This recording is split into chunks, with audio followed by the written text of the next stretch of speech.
नमस्कार दोस्तों, आज हम जानेंगे समय यात्रा के बारे में।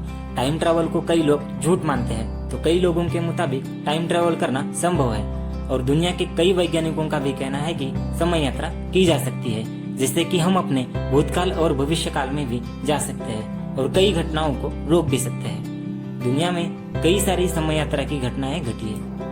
एक रहस्यमय घटना जापान के एयरपोर्ट में घटी थी। जुलाई 1954 में एक यूरोपीय विमान जापान के टोक्यो में हैनेडा एयरपोर्ट पर लैंड हुआ था। जब उस विमान के सभी यात्रियों की कस्टम अधिकारी जांच कर रहे थे, तब उन्होंने एक व्यक्ति का ऐसा पासपोर्ट देखा जो कि टोरेट नाम के देश से था। जब अधिकारियों ने आपस में बात की, लेकिन किसी को भी टोरेट देश के बारे में पता नहीं था और इससे पहले टोरेट देश से कोई भी व्यक्ति जापान में नहीं आया था। अधिकारियों को वह व्यक्ति संदिग्ध लगा और उन्होंने उससे पूछताछ शुरू की। वह व्यक्ति अधिकारियों से कहने लगा कि वह टोरेट देश से ही आया है, लेकिन वह व्यक्ति एक ऐसे देश के बारे में बता रहा था जो कि दुनिया में मौजूद है ही नहीं। जब अधिकारियों ने उस व्यक्ति से जापान आने का कारण पूछा, तो उसने कहा कि वह बिजनेस के सिलसिले में जापान आया है और इससे पहले भी उसने कई यूरोपीय देशों और जापान की भी यात्रा की है। सबूत के तौर पर उसने यूरोपीय देशों की करेंसी भी दिखाई। जब अधिकारियों ने उसका पासपोर्ट देखा, तो उस पर कई देशों के स्टैम्प्स थे, वह भी असली। अधिकारियों ने उसे एक वर्ल्ड मैप देकर कहा कि इसमें तुम्हारा देश कहाँ है। तो उस व्यक्ति ने फ्रांस और स्पेन के बीच में एंडोरा नाम के देश को टोरेट बताया। उसने यह भी कहा कि यह मैप गलत है, यहाँ एंडोरा नहीं, यहाँ मेरा देश टोरेट है। इसके बाद वह व्यक्ति काम के लिए जापान में जिस जगह जाने वाला था, वहां पर भी जापानी अधिकारियों ने संपर्क किया, लेकिन उस कंपनी ने भी इस व्यक्ति को नहीं पहचाना। फिर उस संदिग्ध व्यक्ति के सारे डॉक्यूमेंट्स जब्त किए गए और उस व्यक्ति को एक होटल में कड़ी सुरक्षा में रखा गया। उसके रूम के बाहर 2 पुलिसकर्मी तैनात किए गए। जब दूसरे दिन अधिकारी उससे मिलने गए, तब वो व्यक्ति होटल के रूम में नहीं था। कड़ी सुरक्षा में भी वह रहस्यमय तरीके से गायब हो चुका था और जो उसके ओरिजिनल डॉक्यूमेंट्स एयरपोर्ट पर जब्त किए गए थे, वह भी गायब हो चुके थे। तब से वह व्यक्ति और उसका टोरेट नाम का देश दुनिया में एक रहस्य बन गया। तो आपको क्या लगता है, वह व्यक्ति टाइम ट्रैवल करके भविष्य में आया था या फिर पैरेलल यूनिवर्स समानांतर ब्रह्मांड से आया था?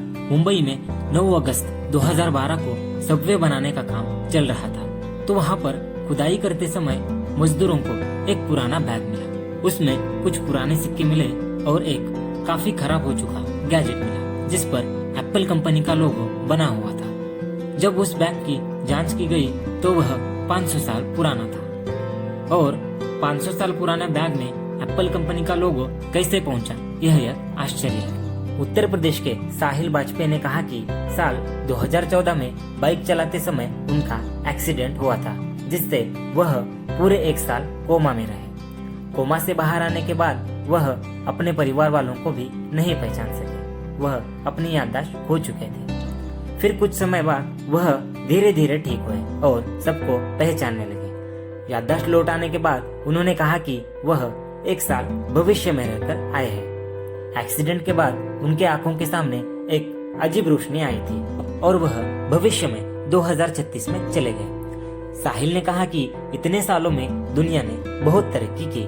इंसानों ने रहने के लिए मंगल ग्रह पर जगह ढूंढ ली है और उन्होंने कहा कि 2023 में दक्षिण भारत में बड़ी सुनामी आई और दक्षिण भारत के कई हिस्सों में भारी तबाही होगी। फिर 2024 में भारत और पाकिस्तान में युद्ध होगा और ट्रैफिक की समस्या के कारण इंसानों ने उड़ने वाली कारों का आविष्कार कर लिया है। साहिल की बताई गई बातों में एक बात सच भी हो चुकी है, जिसमें उन्होंने कहा था कि 2016 में चेन्नई में सुनामी आई और उससे भारी तबाही होगी। The Chinese Swiss watch. साल 2008 के दिसंबर में जब एक चाइनीज शोधकर्ता ने 400 साल पुराना पत्थर तराशा, तो उसमें अंगूठे के आकार की छोटी सी घड़ी मिली। घड़ी में 10:06 हुए थे और यह घड़ी 100 साल पुरानी थी, जो कि स्विट्जरलैंड में बनाई गई थी। यह एक आश्चर्य की बात है कि यह घड़ी 400 साल पहले कैसे आ गई,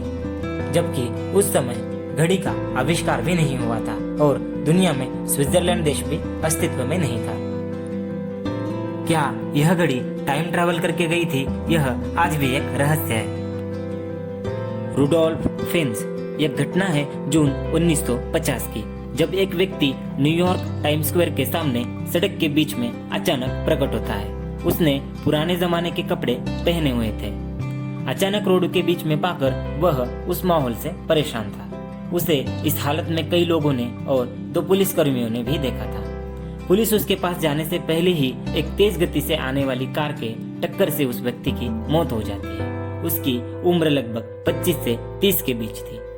जब उसकी तलाशी ली गई तब कुछ हैरान कर देने वाली चीजें मिली, जिसमें एक बिजनेस कार्ड में रुडोल्फ फेन्स नाम लिखा था और उसमें 5th एवेन्यू का पता था।